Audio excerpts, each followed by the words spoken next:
So good afternoon, everybody. This is Manoj Kolhatkar, and along with me, I have Rishi Loharuka, our CFO, and Nilesh Jain, our company secretary, as well as our advisors, SGA, joining on this call. So I hope you're all doing well, and you have had a chance to go through the results that we published on our board meeting on day 14th of August. And I'll just give a brief overview of the company's operation and take you along the slides of the presentation. So starting with slide number 5, which is the financial highlights slide. I'll just read the title so that we are all on the same page. This is financial highlights for the first quarter, April to June 2023. We had a revenue of 805 crores, which is the highest ever in a quarter that we recorded. And this was, of course, in the back of some good overall automotive industry volumes. And also, glad to share that we did an EBITDA of 8.6%. We'll come to that later, but this again, we have taken the EBITDA upwards, as we have been discussing on several calls in the past. And obviously, the PBT has the same impact of improved EBITDA. So the year-on-year, if you see, the revenue grew by 11%, and the EBITDA grew by over 30%. So that is the kind of cost control that we have been able to do, mainly through, as we had discussed in several calls earlier, through our Core 90 program, which is a cost reduction 90 days program. The EV, just to talk on the different segments, the passenger car segment witnessed a 9% year-on-year increase in wholesale during the first quarter. The quarter continues to see strong order book on inquiries, improvements due to, obviously seen in the semiconductor supplies as well. Though not entirely gone away, but there's a clear improvement. So that's why, the volumes are more predictable as well in the passenger car segment. And of course, the introduction of many new models that we have seen.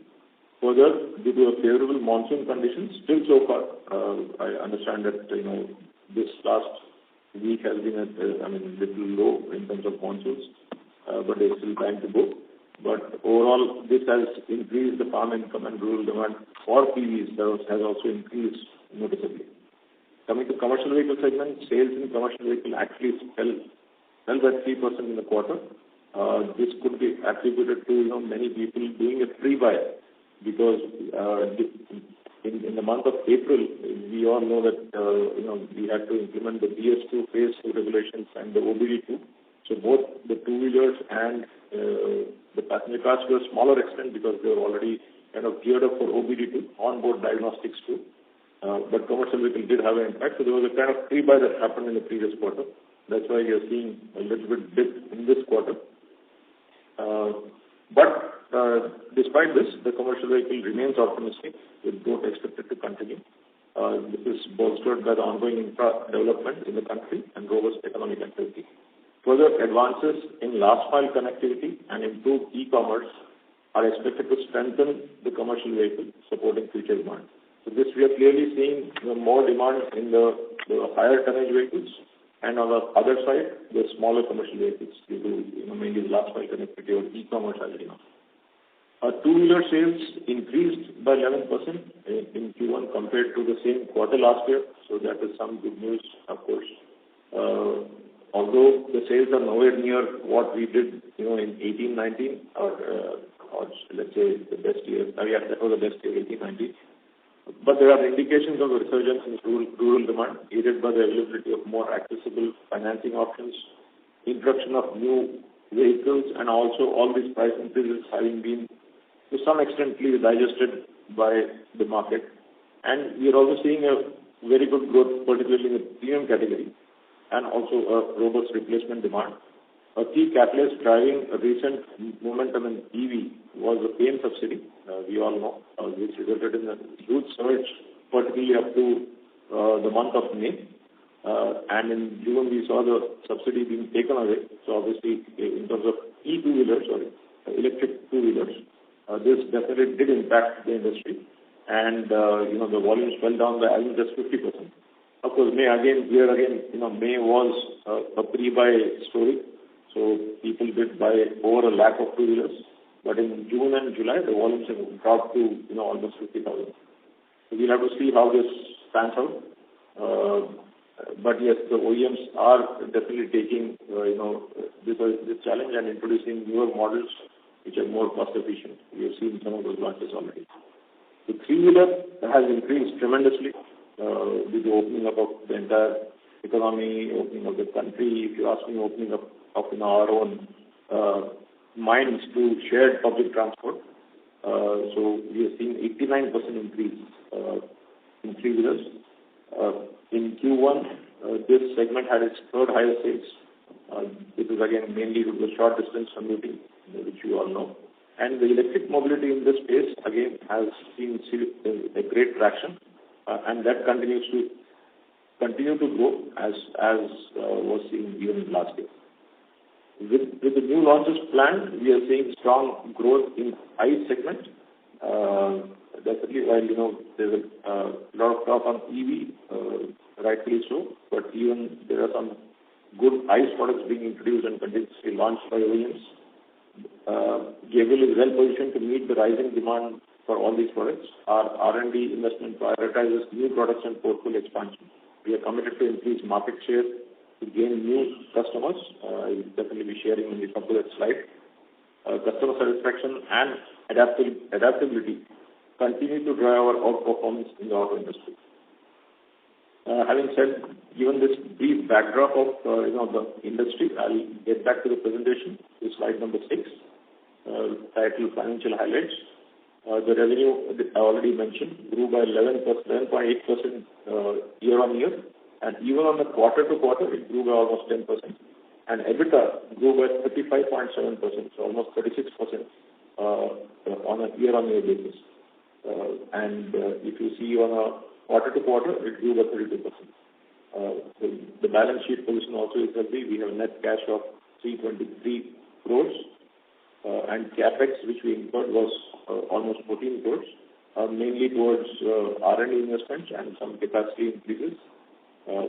This is the main capex that we incurred. Also for some technology improvements that we did in our process, like installing or increasing our robotization in one of our plants. Coming to slide number 7, which is again the track record. It's pretty much the same figures in a different format, so I'll not spend time on that. Slide number 8 is the quarterly performance trend. So you can see the margin uptick in the last Q1 data point, and ROC also on an annualized basis is looking as high as 40% currently. Coming to slide 9, again it's the P&L statement, so we have already discussed that. I'll move to the trend charts on slide number 10, which are key ratios. Slide 10 is again 10 and 11 are the key ratios, so I'll keep that as well. But coming to slide number 12, which shows the revenue mix. So clearly, we have seen improvement in the passenger car portfolio. So it has gone to 24%, two-wheeler at 61%, and aftermarket at 13%, which is good news. This balances the portfolio a bit better. This is mainly due to many of our passenger car launches now seeing production. So like we have seen the Maruti Jimny, we have seen of course the earlier Alto, the new Alto of Maruti. Then we have seen also the Mahindra models doing very well, and with huge waiting list even now as we speak. So this has really helped us improve our passenger car share in the total mix. In terms of channel mix, it's of course OE is 83%. Aftermarket did improve. I think we have been pushing continuously both the core products as well as we have tried to put some energy into pushing our tire and tube sales, which are mainly two-wheeler and three-wheeler segment. So that was also done reasonably well, and exports continue at 4%. Coming to slide 13 and 14 is mainly again on cash flows. We already discussed that. Now I'll skip the earlier slides.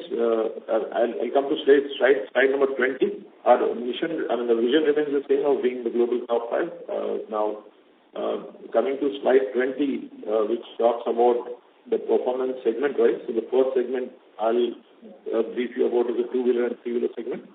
So here we have seen 61%, which is 61% of total sale, and 32% market share is what we command now. So again, many new launches, and we continue to get a good, healthy business pipeline going forward.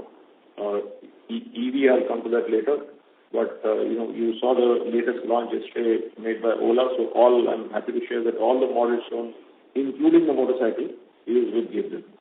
So if you come to slide 21, which is the story on EV, so we are seeing 73% share of business in EV two-wheelers and three-wheelers, of course. Three-wheeler also we continue to supply to the top leaders in the segment, Mahindra, Bajaj and Kinetic Green. And in two-wheelers, we are there on Ola, Ather, Ampere, TVS, of course, Okinawa and Simple Energy as well. So this while we have seen a couple of months which are low, our Ola volumes are strong, and we continue to see good pull by the customers. And with these new models, which you saw yesterday, one model being launched at less than 80,000. So we are seeing a lot of push and a lot of pull coming from the customer on this front. Slide 22 is on the new product that we introduced. This is, I had shared last time that this is the front fork for the e-bicycles, which are, a huge trend in particularly Europe, because they are highly environmentally conscious. And this also actually offers a very good way of transport commute, especially if your infrastructure is safe and good, which is what we see in Europe. So there's a tremendous demand of this segment. So we had exported our first. This is done along with Hero Cycles, so under the name of Spud. So they had exported the first 1,000 pieces, and the feedback has been good. Performance feedback has been good.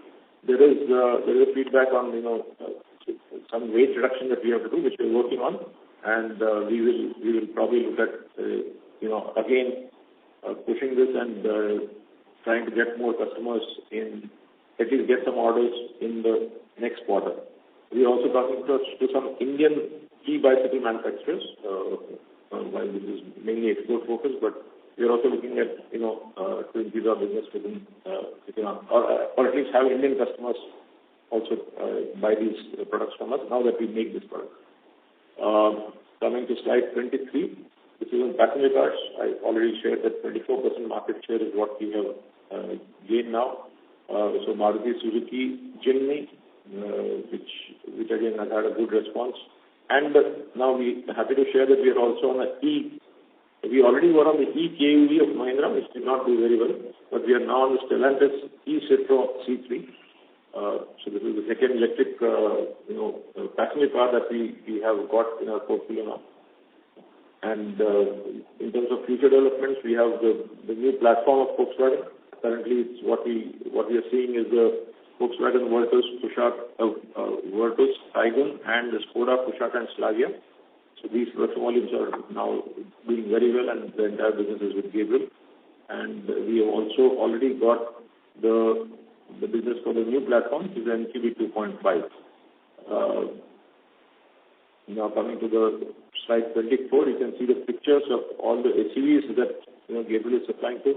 And SUV is the growth story, as you all know. Over 50% sale in the passenger car segment is actually SUVs, and we are well entrenched there. So you can see the Volkswagen, Skoda, the Toyota Hyryder, and the Suzuki Grand Vitara, the Suzuki Brezza, the Mahindra Thar, XUV700, Jimny, and of course, the workhorse Mahindra Bolero. So all this continue to be the portfolio from serviced by Gabriel. So it is definitely a strong story.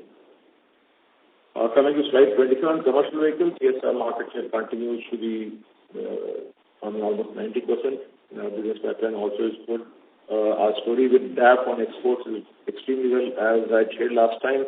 I'm not sure that I shared actually, but we got the quality award second year in a row. They have the 10th TPM award in the PACCAR world, and we have been recognized for that. So that is opening up new doors for us, for sure, in the PACCAR world.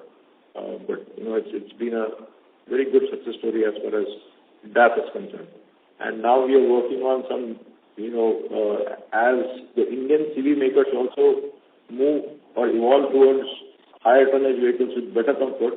We are also seeing a new requirement for high damping force dampers, which we are already supplying to DAP from Tata Motors as well, and we are currently in advanced discussions to close this business order as well. Slide 26 is on railways. I always tell that this is a very small portion, but again, we are proud that we are the only Indian supplier which has been approved for Vande Bharat. We also added electric locomotive to our portfolio. So we are there on every product that Indian Railways has, from LHB coaches to Shatabdi, Duronto, Vande Bharat, Train 18, and the locomotives. So we are there on the entire spread, and we are also exploring now, as we speak, some opportunities for exports. Well, we'll have to see how this pans out, but we definitely are putting in focused efforts towards exploring markets overseas for railways. Slide 27 is aftermarket, which has seen an inching up in terms of the overall size. So we are at 15% of the total sales for this quarter. So, we have been pushing this in B and C class town. We are adding new products. As I said, a specific push was, put on the tires and tubes, which is doing well. And we are also looking at opening up some more new geographies, particularly in the Latin America region. And let's see how that goes. But aftermarket continues to be a strong pillar of our overall sales. Slide 29 is on our new company, new JV, which we started with TA, as we did mention last time, after our call for the sunroofs. So in Alpha Sunroof, I'll come to the pictures, but plant is almost ready. The demand is very strong from the customers. We have already met, I had already shared that we have got the order for Hyundai and Kia, but we already met Mahindra, Tata, Maruti Suzuki, Renault, and MG, in fact all the customers, and there's a very, very high level of interest. We had tech shows in Mahindra as well as Maruti recently at the group level, where we had demonstrated this product as well. So a lot of interest that we are seeing from customers on this sunroof, because obviously the demand for sunroofs or panoramic sunroofs in every SUV is almost nearing 70-80%. In some models, in fact, they have been saying that customers are wanting 100% sunroof. So really a very, very good product to be. And now we are focusing on getting the plant started. The machines will start arriving in the month of September. They've already been dispatched. So we'll see the plant actually filling up in the next month. And starting of the trials also should happen from the end of September for the line. And some production we'll see, early trial production, of course, in the month of October itself. Just the pictures of the plant. You can see it's 170,000 square feet facility in the Oragadam area of Chennai, which is close to Hyundai. So you can see it's practically ready and ready to receive the machine, the assembly line and the machines that will be coming at the end of or during the end of this month and beginning of next month.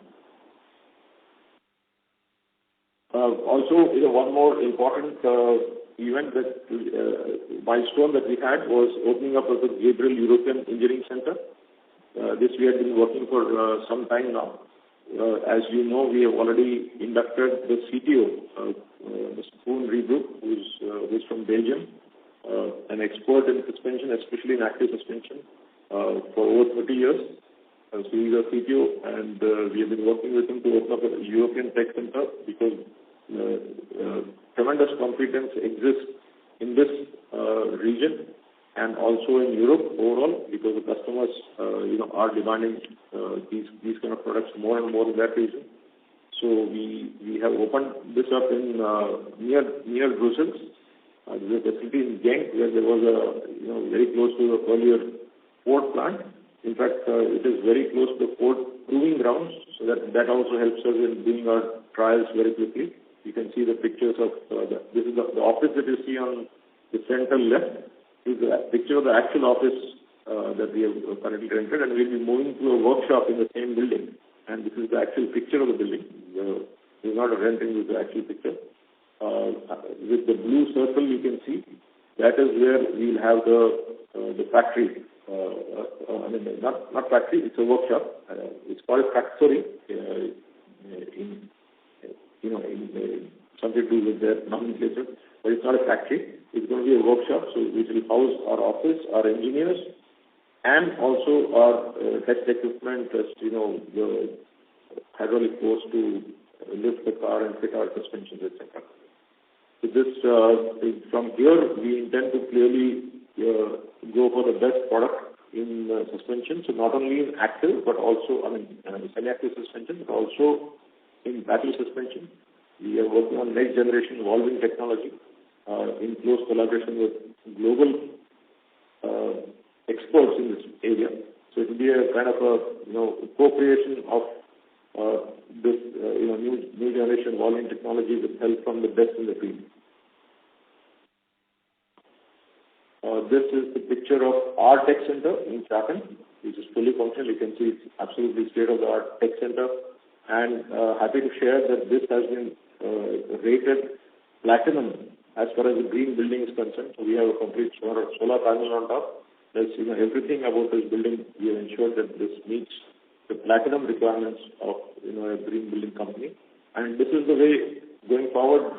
We had already mentioned about Sanand plants. So all our new plants or offices that will come up, we have decided that we'll go for a green building certification. So our Sanand plant is already at a silver. It was a brownfield plant, which we got a silver rating, and here we got a platinum rating. So this is our focus on ESG, as we all know.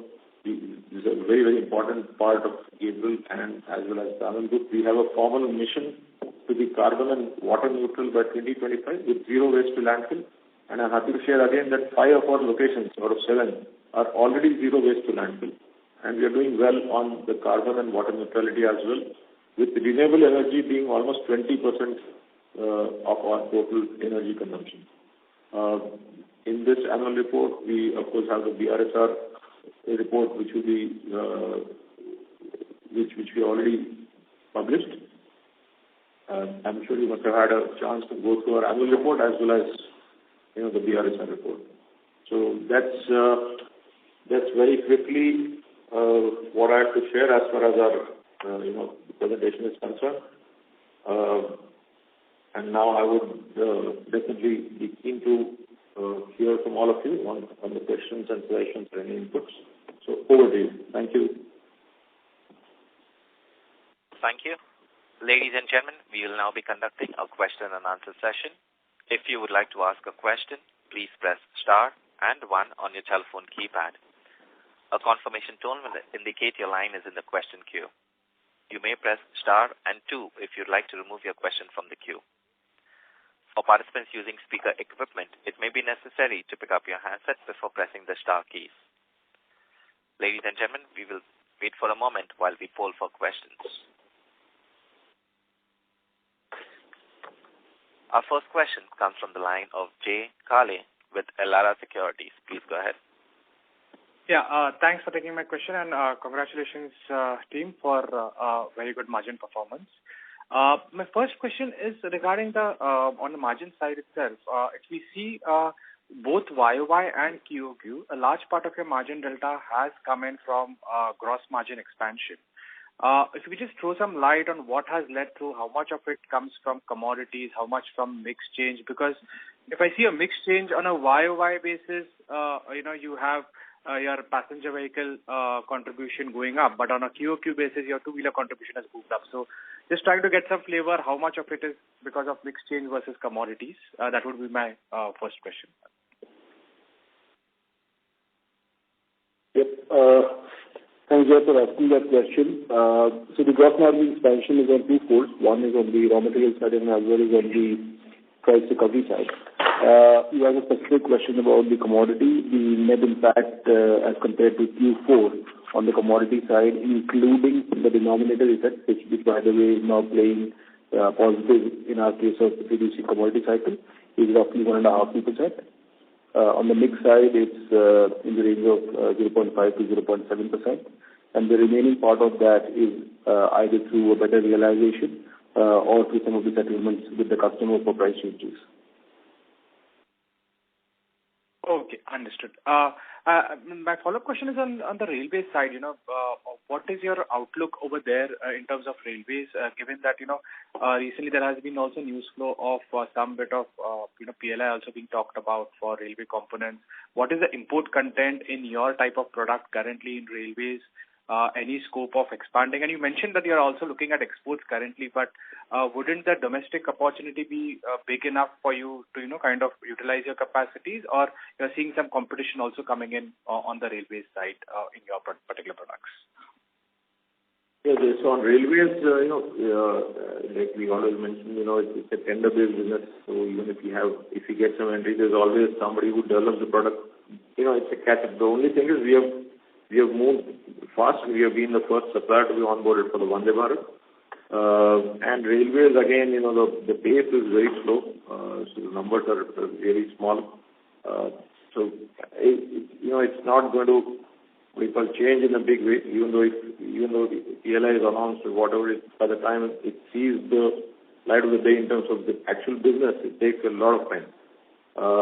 But the good part is now we are there on everything that railway has to offer. So we'll definitely see some improvement. But again, repeating that the top line is a very small fraction of, and as we keep on growing, the rest of the industry is growing at, as we know, last year, passenger cars were 22%, commercial vehicle at 40%. So these numbers are, railways are totally different story. Understood. My next question is on the sunroof side. I mean, you did have, you mentioned about the sunroof penetration of panoramic sunroof versus, TVS normal sunroof systems. What part of, how much is it of imported sunroof today, and what is the kind of price value proposition you all get by localizing the entire sunroof in India? Is it 10%, 20% cheaper than the imported sunroofs? That is one. And second, between the normal sunroofs and panoramic sunroof, what is the kind of price difference? Is it, again, panoramic sunroofs are double the price of normal sunroofs, or how does that equation go? Yeah, so panoramic sunroofs, actually, the normal sunroof, what you're speaking of, just to clarify, it's called the TVS, the small sunroof, right? That's what you mean, right? Correct. TVS normal sunroof. That's called TVS, so the built vent and slide, and the bigger is the panoramic sunroof. So yeah, typically what you guessed right, it's almost a figure of double. The size also is double, and the price also is almost actually double. That's with regard to the last part of the question. And the first part you said about in terms of localization benefits and how many of it is right now is imported. So right now many of the sunroofs are still imported, though as you know, Webasto has already set up facility. So still many of the sunroofs continue to get imported. So in fact, Hyundai Kia is almost other than a few TVS, the smaller sunroof models, it's all imported, which is where we are doing the localizing. The localization benefits right now is still small because the supplier base or the supplier ecosystem for it is yet to mature. This is the first time like Webasto has set up, CA is setting up, and we are setting up. So now, obviously, the supplier ecosystem will also start getting more mature and evolved and set up. So the localization percentage or the localization content of the sunroof will go on continue to increase. Right now, glass has been localized largely, plus some other components, but I would say still long way to go in terms of more localization to happen in the sunroof category. But yeah, right now it's the imports would be to the tune of I would say almost 50 to 60%. Yeah. 50%. Understood. Yeah. Just last question. It's heartening to see our share of business being higher in the UV side at around 35% versus 24% on blended market share. But in terms of your new products, you mentioned we're seeing a lot of EV launches coming in from the UV players. How are we positioned in terms of say Maruti, Mahindra, Tata EV products coming in? How are our orders based on that? Because probably in the next 3 years, there'll be a whole host of EV products launched. And you mentioned in your slide that M&M, you have one product over there. So is it an ICE product or an EV platform of theirs? Yes, the M&M product is the EKUV, which actually is, EKUV is a very small product, and earlier it was the E-Verito as well. We were there on that too. But that is not a big runner.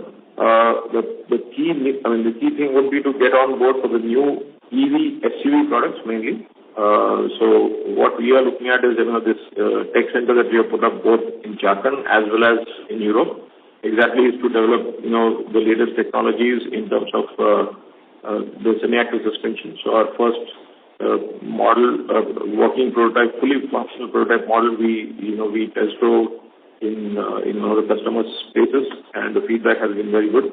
So we intend to start, getting into manufacturing phase somewhere in the end of 24.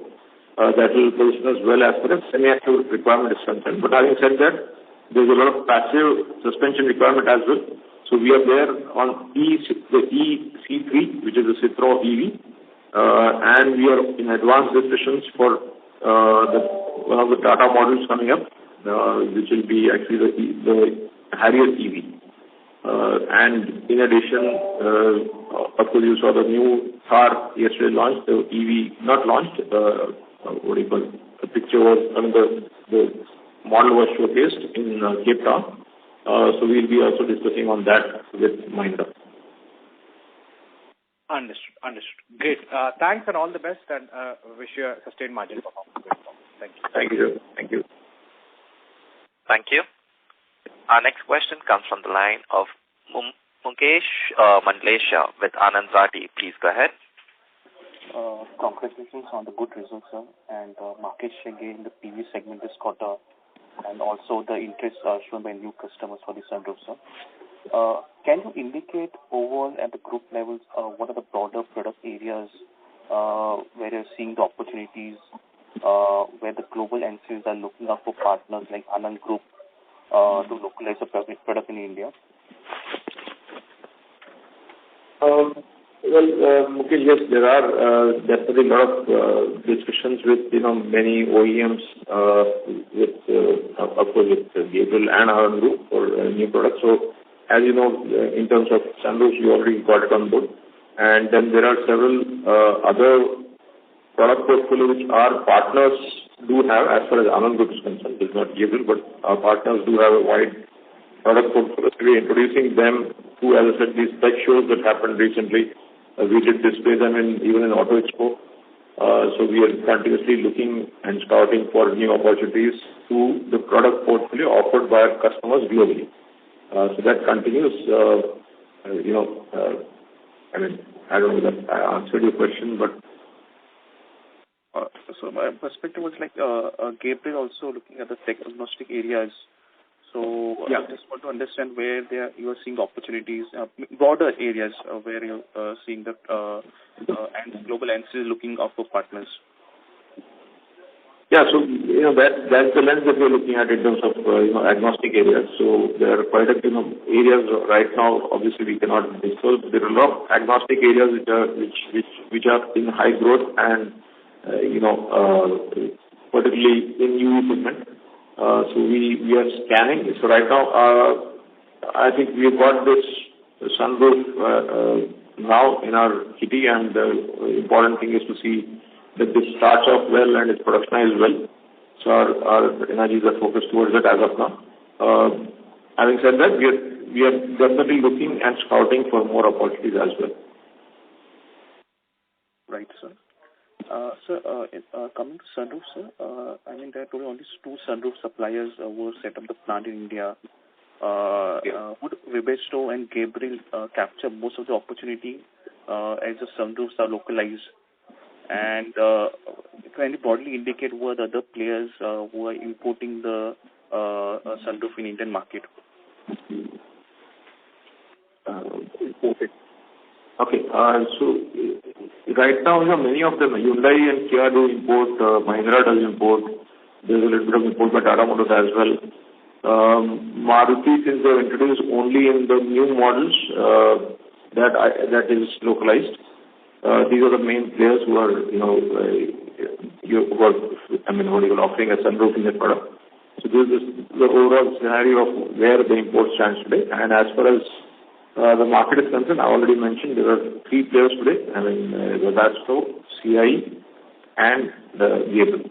So ATS and Alpha. So the 3 players in the market. And yes, definitely a huge scope for everybody here. Right, sir. So what has been the capex done for the sunroof till now? And in the content of the sunroof, what could be the value addition? And what's the status of JV formation? And what would be the valuation for the In-Alpha acquiring the stake in the JV? Okay, so currently we are in the nascent stage. So the amount that has been invested till 30th June is fairly small. It's in the range of 9 crores. Large part of that is still lying as cash in their books. Total commitment of share capital we've shared earlier also is 60 crores, which will be shared by the 2 JV partners. The remaining part of the capex will be handled through the funding, which the entity is capable of doing it itself. In total, the In-Alpha is going to own 51% and Gabriel is going to own 49%. The status of the application is called Press Note 3 application, PM3.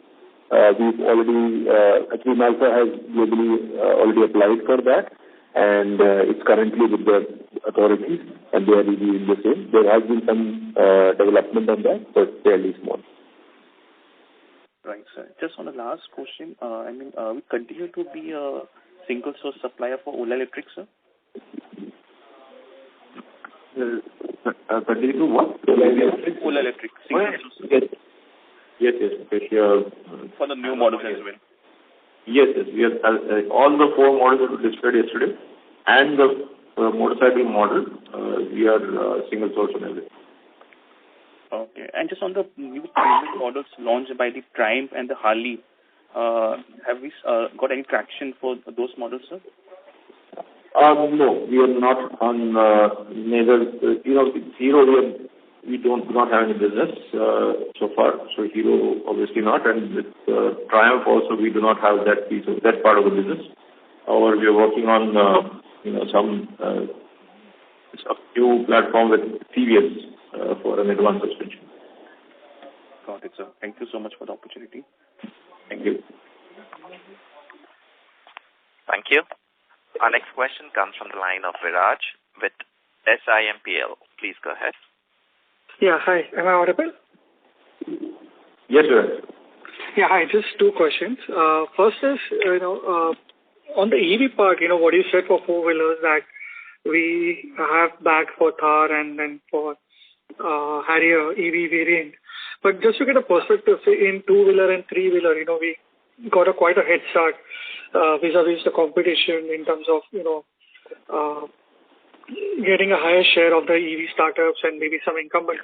When we look at the passenger vehicle EV, what is your sense in terms of the, our overall play in the pipeline? So any perspective you can give in terms of, in terms of share what we would probably be looking at vis-a-vis, say, the currently ICE variant? Yes, so actually, it's like this that the current leader in the stories in EV 2-wheeler and EV passenger car are totally different, right? In EV passenger car, it still is the legacy players, so we have to note that big shift in dynamics. In 2-wheelers, it's all the challengers, as we call them, who are leading the pack. So what happens is in passenger car now, almost 80% of the market share is Nexon, the Nexon EV, right? Now, Nexon EV classically it's an ICE platform, so that platform was not with us. That platform is with the competition.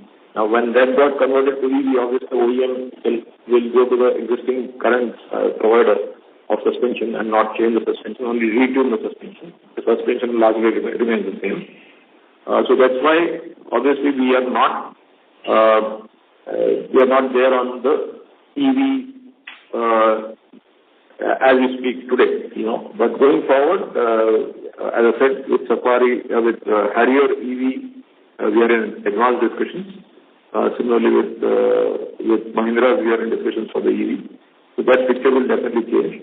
Having said that, again, the EV penetration in India in terms of passenger car is not going to be, even now it's only at 1%. The optimistic estimate, you would know better, even by 2030 for a passenger car is, at best 20%, which is also looks like very, very optimistic. So yes, in terms of volumes, it may not impact much, but however, definitely we need to have a larger play in EV, and we are focusing our energies to ensure that we get more EV platforms, both in India as well as overseas. Coming to overseas, we are in discussions with, I would say at least two global players, which is a platform which is shared for EV as well as ICE engines. So how that goes, we'll have to see, but we are in discussions with them. Okay. Second question is largely in terms of the new opportunities which we have. So, the e-bike, you talked about us probably looking at new orders in queue in the coming quarter. Can you just give more perspective into the size of the business this can be in next 2-3 years? And similarly on the railway export part, how big the market opportunity is, So coming to the first question, which is on the EV two-wheeler, it's a very interesting product.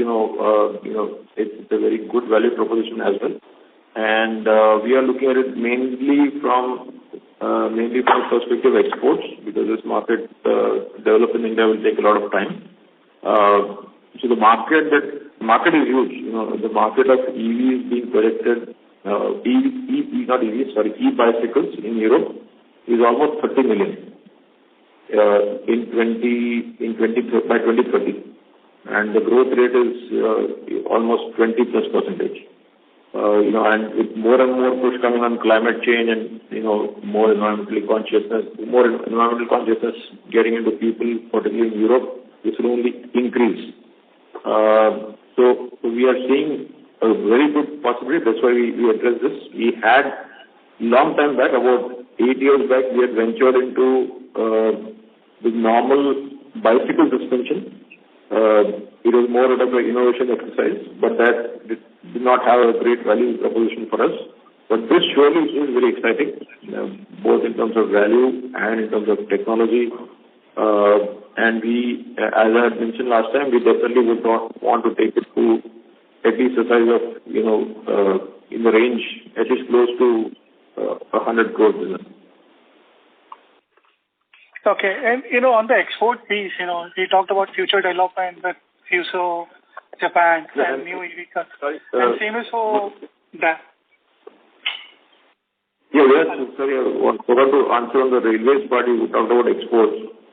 So there, again, we have done some exports in the past to Sri Lankan Railways.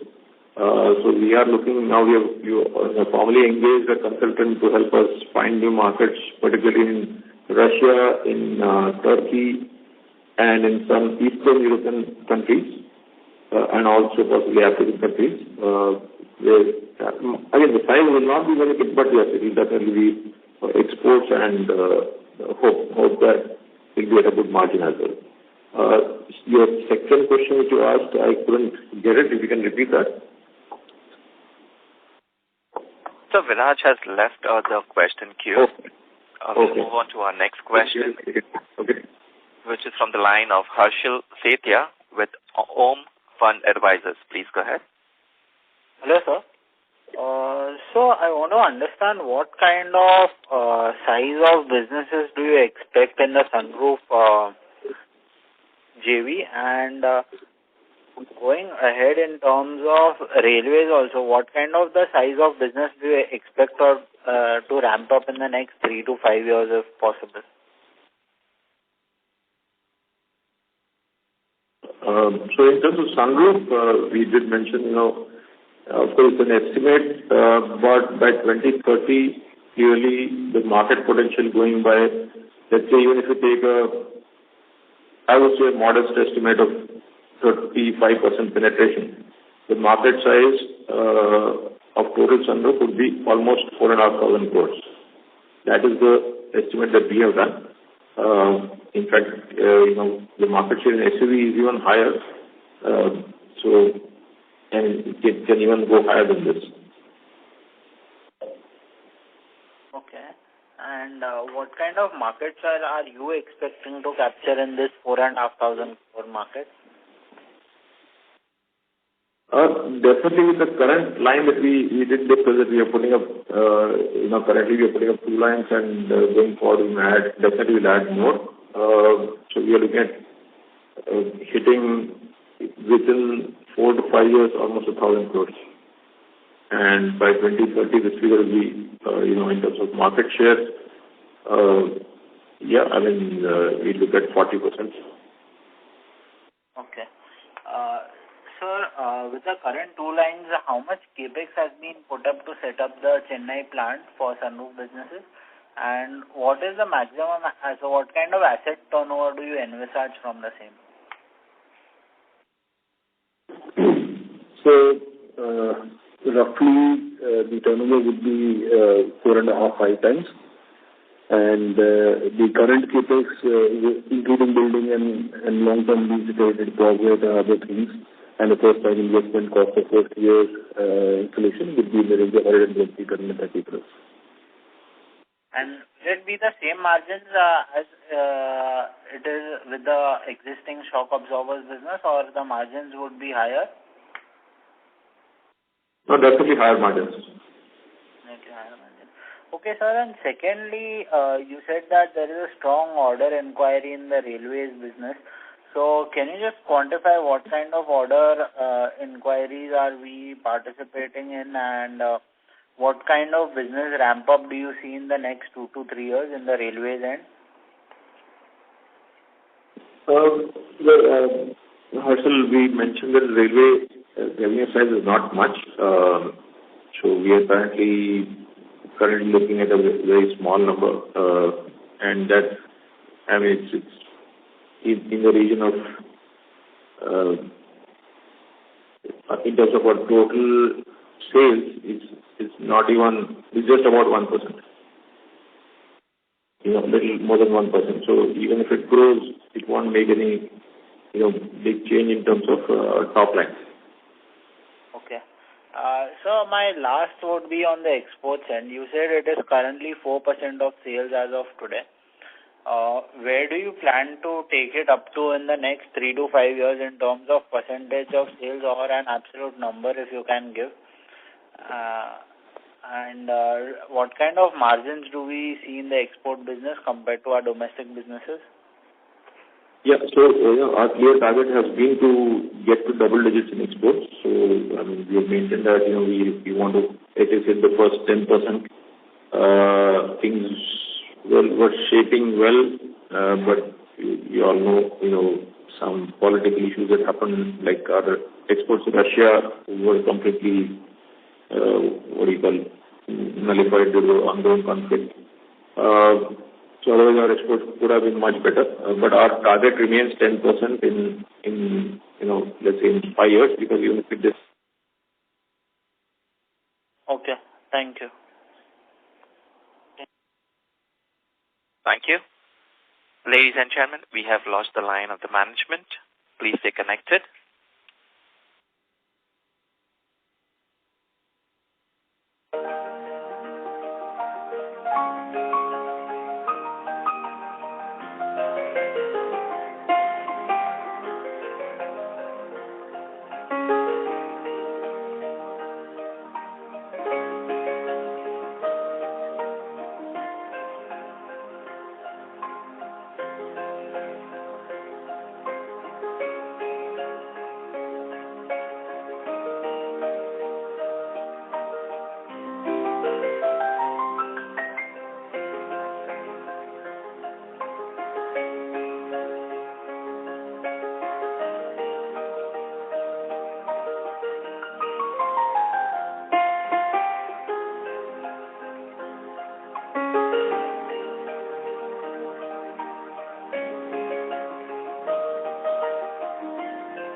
Ladies and gentlemen, we have the management connected with us. We move on to our next question, which is from the line of Amit Hiranandani with Smiths Limited. Please go ahead. Thanks, team, for the opportunity, and congrats for the good operational performance and new order wins, sir. First, on the GM gross margin side, basically, I wanted to understand, how do you see input cost for balance part of the year and sustainability of the current EBITDA margin in this fiscal? So, in the previous discussion, also in the quarter, we had mentioned that we are taking measures in terms of improving our margins. So our endeavor would be to sort of either continue here or further on improve. And sir, can you give the capex outlook for FY24 and 25, including in Alpha? Including in Alpha, it should be in the range of 160 crores, roughly. Okay, this is for FY24, right? 23-24, yes. Okay. And sir, next is basically, how's the traction of FSD? Any new model addition for this tech? Yeah, sorry, we got dropped off for some time, but coming to FSD, a very good traction, I must say. Luckily, our first model, XUV700, is being appreciated very well. The ride clearly is different and much more comfortable. So we already have two other OEMs where we are demonstrating this product to them on their models. Well, we'll have to see how it goes from there, but yes, certainly good traction, yeah. Also, sir, Gabriel now started de-risking and diversifying from shock absorbers. So directionally, which new product the company is planning to enter, and how many more new products we can expect in the next 5-7 years now? Okay, that's a good question. As I did mention, we have done the first one, so we'll continue on this agnostic theme, or any product which we see very strong demand, because it's not that IC engine is going away completely. In India, it's going to coexist for a long, long time, and for the globe, India is very likely going to be the last man standing when it comes to IC engines. So we're not completely closed on that, but yes, the key plank will be agnostic products. So we are scanning those, and so we might. Our plan, at least our plan, is to come up with one more in the coming fiscal, one more acquisition, and 5 to 7 years. Well, we can definitely see at least 1 to 2 more. Okay, sir. Just last question. Can you share the average realization, of your segments like two-wheeler, passenger, commercial? Sorry, it's always difficult for us to say no, but we cannot. Okay, sir. Fine. Thank you so much, sir. Thank you. Thank you. Ladies and gentlemen, due to time constraint, we request you to restrict to 2 questions per participant. We move on to our next question, which is from the line of Devang Patel with Samiksha Capital. Please go ahead. Sir, our share in e-two-wheelers is down from 80% in Q4 to 73%. And you said earlier we'll not sustain that market share, but any reason you could ascribe for this drop in QOQ? Is it because subsidy was ended?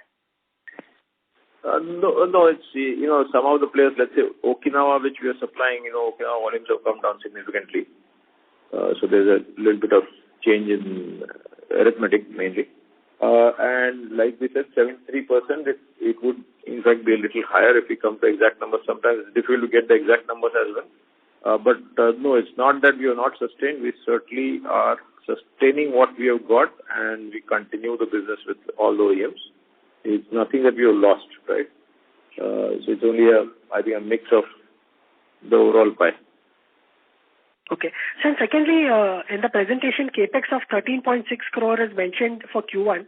What is the standalone capex, and does this include in Alpha? And if you can just repeat those numbers again for the full year, what is our capex for sunroofs and what is the capex in standalone? Yeah. So the number that you mentioned is for standalone only. the capex for in Alpha is 10 crores. It's not capex, it's actually a share capital introduction. Now coming to the overall outlook, we are looking at 160 crores, 280 crores of cash outflow, including in Alpha. So already a lot of shared work and etc. is done. So there must be some capex already done for in Alpha in Q1. Today we are in August. The numbers I'm talking to you is of 30th June. So yes, you're right. And Devang, it's a leased facility, by the way. Thank you.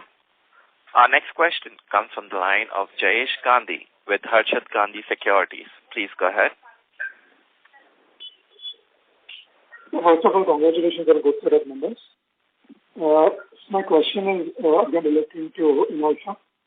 Can you just provide me with since we already made presentation to Mahindra, Maruti, Tata Motors, if you have any feedback, can you just share what kind of feedback have you received from them? And the other question is, since we are looking at, if I heard you correct, our vision is that 2030 we take 40% of market share in sunroof, which is like closer to, according to you, it's like 4,500 crores, and asset turnover is like 4 to 5 times. So we think, I think we should have a gross block of closer to like 500 crores. And currently we are sitting on some cash, which again we think you are going to, I think we are going to deploy for the acquisition. So from the current fixed assets, gross block of say 420 crores, are we thinking of moving to somewhere closer to like 1,500, 1,600 crores in the next 7 years? That's all from my side. Okay.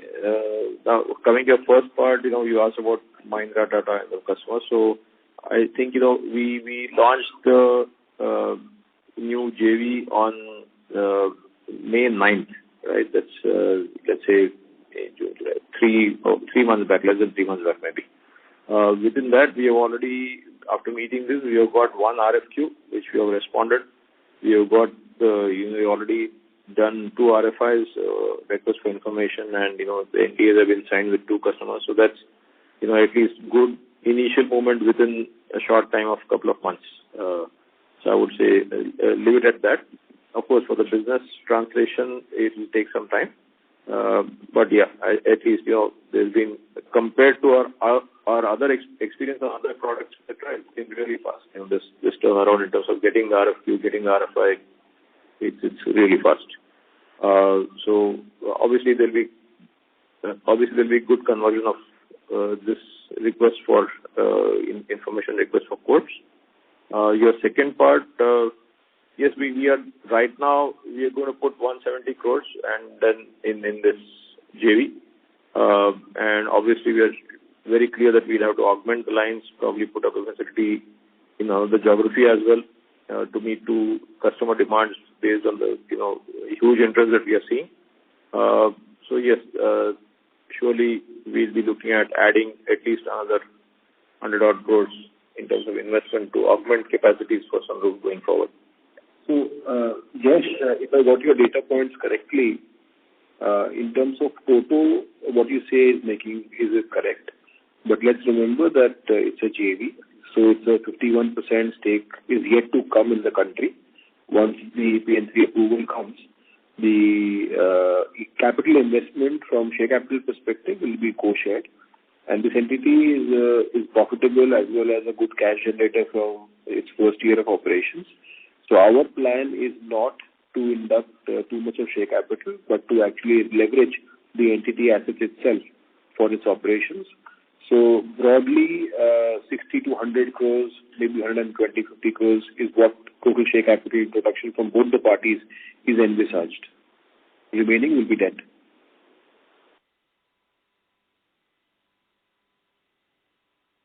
Okay. Yes. And sorry, one last question. So since we are thinking of deploying this cash, also adding 1 or 2 more products in the next 5 to 6 years, what is generally our thinking while we choose a product? I mean, in terms of ROE, ROCE or ROE, whatever. Is it going to be on similar lines, or you don't mind diluting on margins, or can you just throw some picture on that?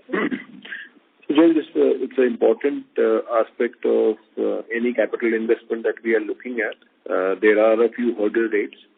So payback, IRR, these are the standard ones. In terms of ROS as well, it should be margin accretive to what Gabriel is currently. Now, when it comes to the return on investment on a long-term basis, it should be in the range of 20+% is what we essentially look at. But all depends upon what kind of synergies that the target can have with us and where we can take the entity once we have acquired the stake. So while we have our hurdle rates, we also evaluate each case-to-case basis. That's all from my side, sir. That's all. Thank you, Jayesh. Thank you. Our next question comes from the line of Viraj with SIMPL. Please go ahead. Yeah, am I audible now? Yes, Viraj. Yes. Yeah, I just have 2-3 questions. First is on the export piece. We talked about Fuso Japan as a new customer for future development. So just to kind of get a perspective in terms of the size of the business, so if you have to compare, say, to the Pakar Group or DAF, what will be the size of the opportunity here for us? And with regards to the Pakar Group or DAF, what will be our share now based on the orders we already have? So just to clarify, Viraj, you said Fuso, right, Japan? Yeah. Okay. Well, Fuso and DAF business, I mean, again, the size is not too big, but what we are hinging our exports on is more on one big passenger car order coming through because those volumes are much higher.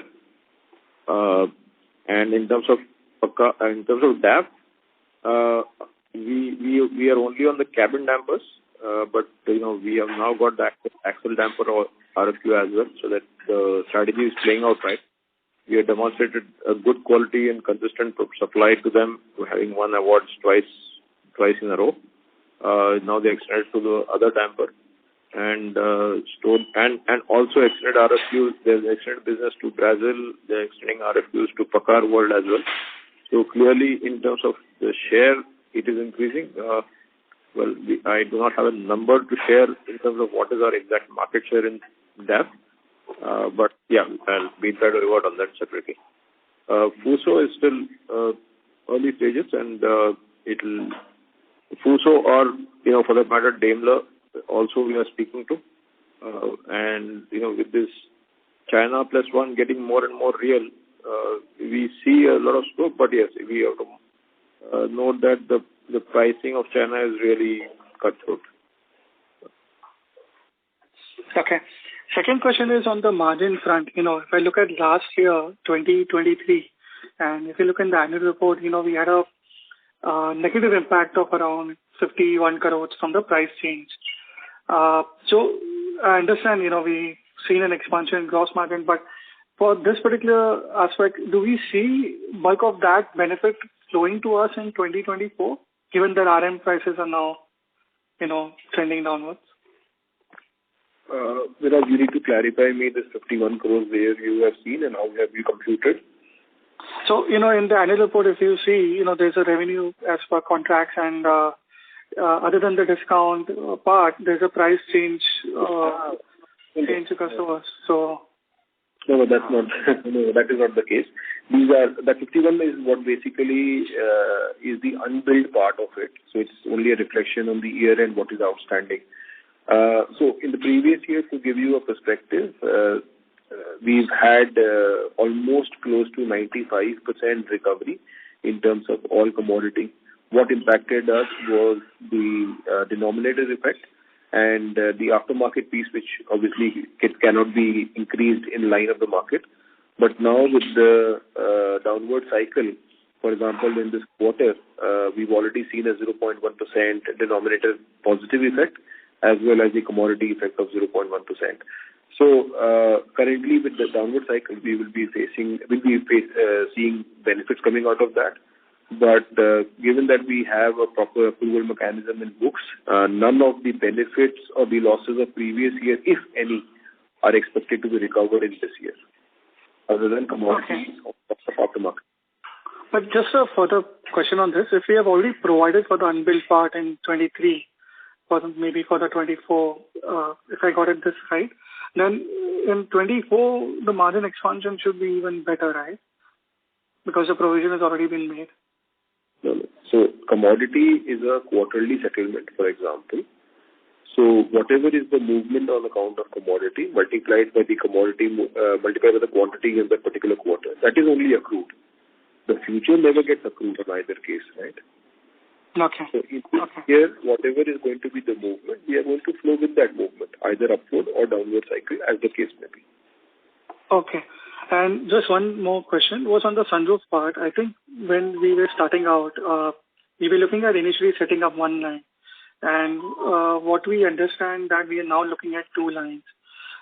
So what is driving this change? Is it that the volume expectation from existing two customers itself is more, and that is what driving an expansion?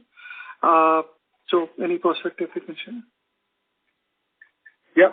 So, I mean, we had always mentioned that our plan is for two lines, and we begin with one line, and the expectation from the two customers is going to be met towards with these two lines itself. Okay, so the total capacity from two lines will be close to 4 lakh units, right? Little less than that, but yeah, around that number. Okay, and the investment of 170 crores, which we talked about, so if I look at 24, that bulk of that investment, so the equity part of say 60 to 100, 120 crores, that purely would be initially from GVA, and the rest will be funded. So 60 crores is the share capital till the time span you mentioned. This is still we get the PN3 approval. Obviously, because there is a government authority involved here, we have no certainty as to when it will happen. So assuming that it happens in Q4, the capital investment from the JV partner will come in, and our stake also will get diluted. Okay, so total capex standalone would be 160 crores in this year. And in addition, we would have another, say, 60 to 120. That's the investment. Standalone is 120 crores. Okay, so when you say 160 is already included, the investment part. Okay. Yes, that is what the question was. Okay, thank you very much, and good luck. Thank you. Our next question comes from the line of Ravi Rohit with Securities Investment Management. Please go ahead. Most of my questions have been answered. Just wanted to know, I think, in the balance sheet we have this 2% management fee that gets charged every year. Has there been a change in that in this quarter or in this year, or that continues to be remaining at 2% in future as well? No, there's been no change in that. So it continues to be the same, yeah. Oh, so there is no numerical value that there is a cap put where you have to kind of go back to shareholders to get a clearance. Just like a formula 2%, whatever the revenue is. Yes, we just tested out on arm's length basis, and we have done benchmarking. All the studies we have shared, so it continues to be 2%. Okay. Thank you. I'll get back in the queue. Thank you. Ladies and gentlemen, that was the last question. I would now hand the conference over to the management for their closing comments. Thank you. Thanks all for your inputs and your compliments as well. As I did mention, we will continue to focus on sustaining the margins and in fact even improving them. The next quarter definitely is looking good. It's a festive quarter, so the best quarter for the entire industry. We hope that we will be able to meet all the demands of all the customers, and while doing that also ensure that we maintain our efficiencies. And yes, I mean our focus clearly remains as I did mention to sustain the EV two-wheeler market share and also make some inroads in EV passenger car, though it is still a small part of the whole business. And yes, one more clear focus area this quarter will be, getting those machines unloaded and commissioned in our sunroof venture in Chennai. So that's a very key activity that we are really focusing on this coming quarter. So with that, I wish everybody a very, very happy festive season. And, because we'll be meeting only actually after the festive season is over in November. So thank you and all the best to everybody.